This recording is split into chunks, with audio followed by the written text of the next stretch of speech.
Vous voyez à quel point il est dommage que nous soyons contraints à ce point par le temps, parce que ce sont des problèmes importants qui sortent là. J'ai entendu une phrase qui concernait mon domaine sur il y aura une intervention sur le Rwanda. Il y a matière justement à débat, parce que je dois parler une minute quand même sur le Rwanda. Une des particularités de chaque situation, c'est l'identification de l'ennemi et donc de la victime à venir. Et dans le cas rwandais, Tutsi et Hutu sont tous des Banyarwanda parlant la même langue et vivant ensemble, avec en plus le fait qu'ils sont en filiation patrilinéaire et que si le papa est Hutu et la maman Tutsi, le fils et la fille sont Hutu. Si bien qu'on a des familles qui sont déchirées, où il y a des bourreaux et des victimes dans la même famille. Et ça crée une situation telle qu'il faut se rappeler, à mon avis, parce que souvent on est confronté à ça. Alors, les Tutsis, c'est quoi? Les Hutus, c'est quoi? C'est-à-dire que le racisme, la race, elle se définit dans le discours et dans le regard des racistes. Et dans des racistes, développant ainsi une ligne politique qui leur est utile. Et les victimes se voient affecter la position de victime. Or, les extrémistes Hutus qui ont mené le génocide ont visé bien sûr les Tutsis, même faisant des distinguos au sein des familles, mais ont aussi au passage tué des Hutus. Certes, il s'agit de crimes politiques, mais de crimes politiques au nom d'une idéologie raciste. Donc, il faut faire très attention. C'est une situation complexe. Bon, j'arrête parce que je pourrais parler longtemps sur le Rwanda. Alors, nous avons reçu un paquet de questions. Alors, il y a des questions qui reflètent bien le terrain sensible, le terrain, j'allais dire, glissant, où peut mener la comparaison. Et je ne sais pas si nous n'avons pas le temps de répondre, mais au moins je fais écho à ces questions. C'est-à-dire, j'ai une question sur le fait qu'il ne faudrait pas oublier les chrétiens de rite syriaque, qui ne sont pas des Assyriens, me précise-t-on, mais je le savais d'ailleurs. Il ne faut pas...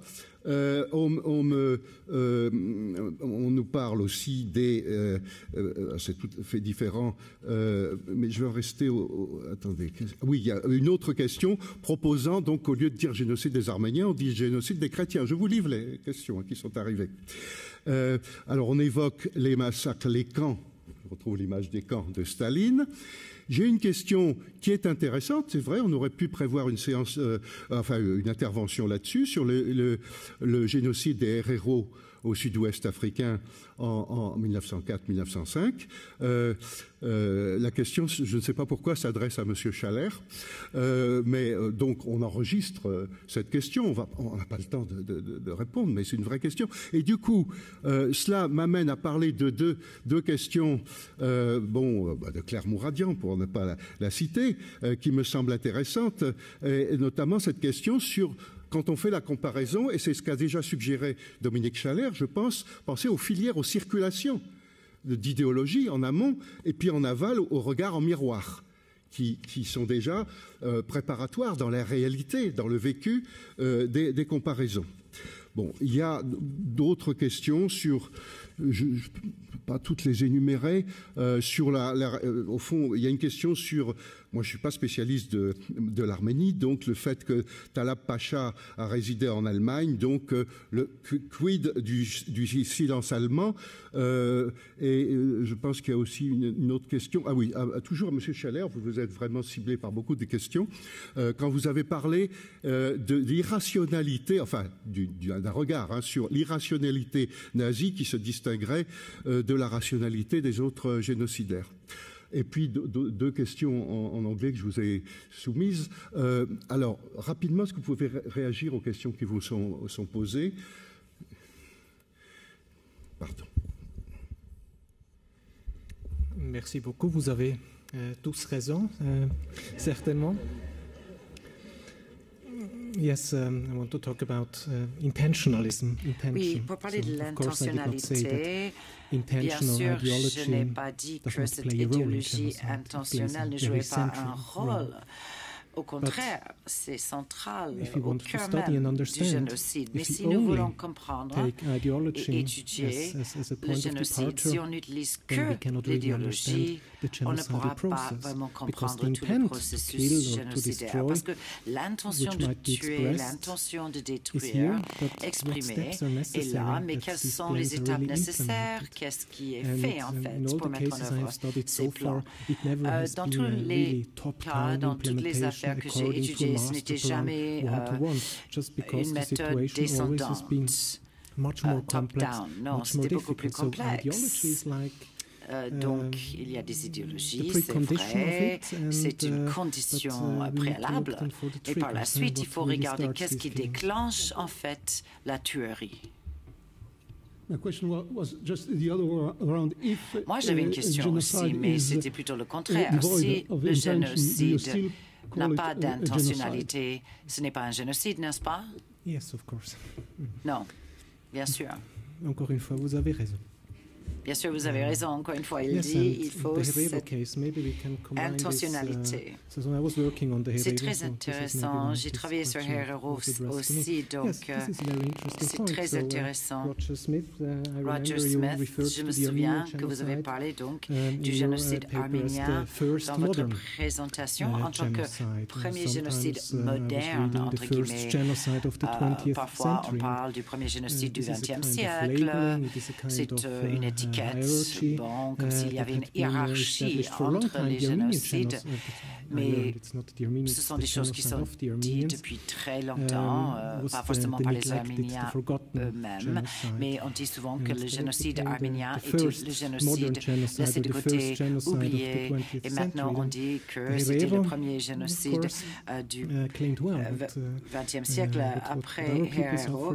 Oui, d'autres personnes ont souffert, c'était aussi un génocide, peut-être en fait, le premier génocide du XXe siècle, en réalité, c'est comme s'il y avait une hiérarchie entre les génocides, il faut mettre une étiquette. Mais pour moi, en tant qu'historien, ce n'est pas important. Et en fonction du droit international, il faut regarder les motifs. Et si on veut comprendre l'histoire, il faut regarder de beaucoup plus près les causes. Mettre une étiquette comme cela peut être contre-productif. Et puis même l'idée de comparer les massacres par rapport au génocide.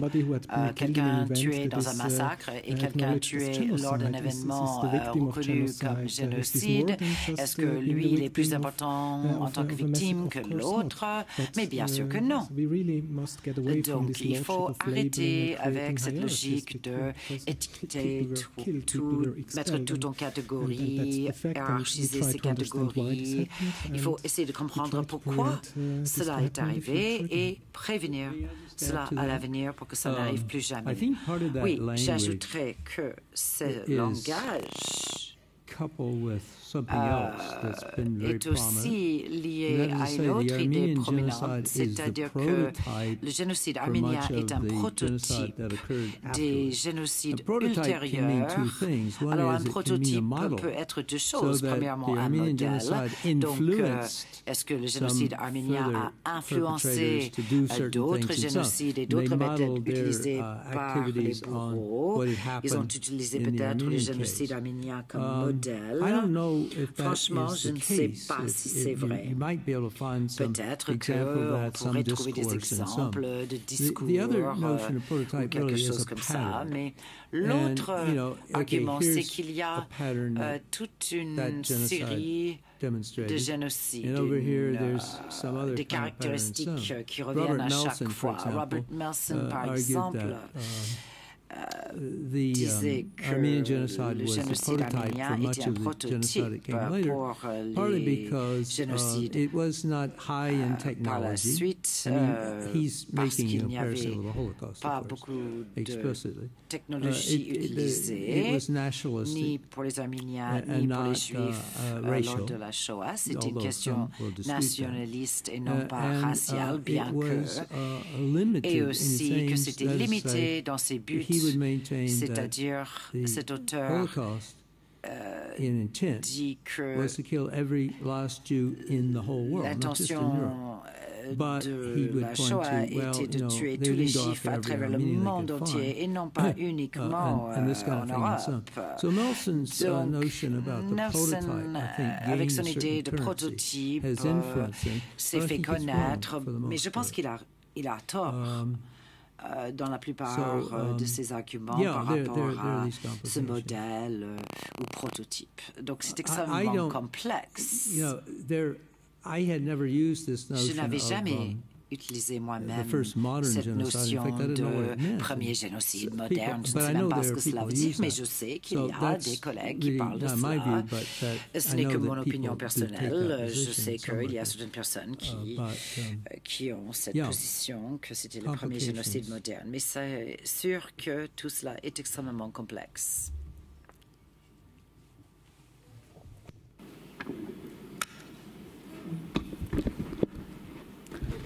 Oui, en ce qui concerne le génocide dans le cadre du passage d'un État impérial, enfin de l'Empire à l'État-nation, effectivement, on a un changement complet en termes de recherche de légitimité. L'allégeance à l'empereur qui dominait jusque-là dans un cadre général fait place à une légitimité basée effectivement sur une ethnie, sur un peuple, sur une nation particulière qui s'estime dominante et a plus que les autres à gérer le nouvel État. Alors ce passage, cette transition, et que met en valeur Marc Leven par exemple dans ce qu'il appelle des zones de génocide, c'est-à-dire où s'accumulent des potentiels de violence dans des cadres impériaux qui jusque-là les géraient tant bien que mal, si vous voulez, soit dans l'Est de l'Europe, soit dans l'Empire ottoman, soit dans l'Empire russe, eh bien laisse la place effectivement à des formes plus modernes. Mais cette transition n'est pas un déterminisme, si vous voulez. Elle fait bien sûr jouer aussi évidemment la crainte d'un danger mortel qui serait porté par un groupe particulier, une crise aiguë effectivement manifestée par la guerre, et bien sûr le produit d'une phobie idéologique particulière et un support populaire qui peut être essentiel. Donc il n'y a pas de déterminisme évidemment dans la modernité politique, dans la transition démocratique. Je relève que les premières interprétations, alors c'est tout à fait le domaine du génocide, mais les premières interprétations concernant la naissance des totalitarismes dans l'entre-deux-guerres, eh bien, on partait de cette situation impériale, c'est-à-dire ce problème de légitimité, cette transition et cette situation d'illégitimité, et qui produisait la quête ou l'attente de religion politique nouvelle pour remplacer la légitimité perdue. On trouve ces analyses-là en ce qui concerne effectivement les empires centraux, enfin la suite des empires centraux ou russes. Alors, ce qui concerne la théorie du petit groupe, alors ça c'est un va-et-vient dans les études génocidaires, c'est effectivement la concentration de la thèse de l'intention d'un petit groupe. On connaît la thèse intentionnaliste concernant le nazisme, et inversement, évidemment, réaction à cette thèse du petit groupe, eh bien, c'est évidemment le génocide par en bas, la demande de terreur du bas, les initiatives locales qui faisaient perdre de vue aussi l'échelon supérieur. Alors c'est un va-et-vient, et j'ai l'impression qu'il y a un retour vers le décisionnel central, mais qui ne veut pas évidemment, qui ne fait pas l'impasse sur évidemment les acteurs médians, sur les couches de génocidaires de base, mais qui met peut-être l'accent sur le noyau dur génocidaire, cette rencontre entre certaines institutions et des hommes possédant une idéologie particulière. C'est la rencontre de l'institution et de l'idéologie dans un cadre assez restreint. Voilà, c'est un débat bien sûr très très vaste qui est depuis près de 50 ans, bien sûr. Il y aurait beaucoup d'autres choses à dire, mais on doit terminer. Et ma dernière phrase sera de transmettre le message suivant: la pause va durer 5 minutes.